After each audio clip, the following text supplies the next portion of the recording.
We've incorporated the lie detector test into the Wonder Woman comic. Her golden lasso, it forces criminals to tell the truth. That is correct. Why is Wonder Woman an Amazon?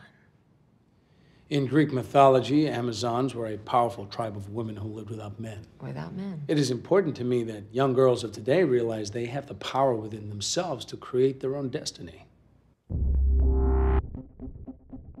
When you were offered the role, did you embrace it, or did you have some kind of... No, I mean, I'm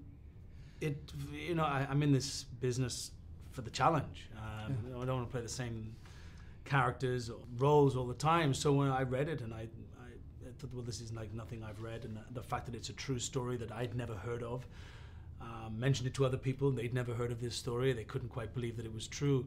It's almost like fiction. It's like fiction. Yeah, it really is. And the more layers that you unpeel, you realize it's much deeper and much more beautiful than you ever imagined, that this character was created from this love that these three people had for each other.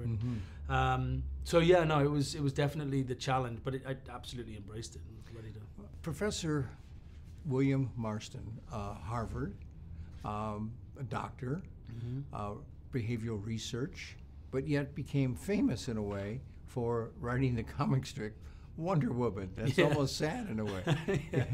I mean, we also because you invented the lie detector too. He did. That's right. Him and his wife Elizabeth, they discovered systolic blood pressure was a sign that the body gives off when you're lying. Unfortunately for William Moulton Marston, he didn't patent it, so he released it in a report and to the public, and soon after that, another man patented it and made millions and millions of dollars. So he was a struggling inventor, creator, professor.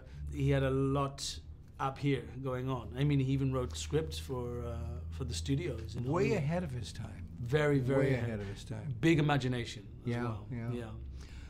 The three of them, your character, Professor Marston, Elizabeth, his wife, and Olive, rebels at that time. Massively.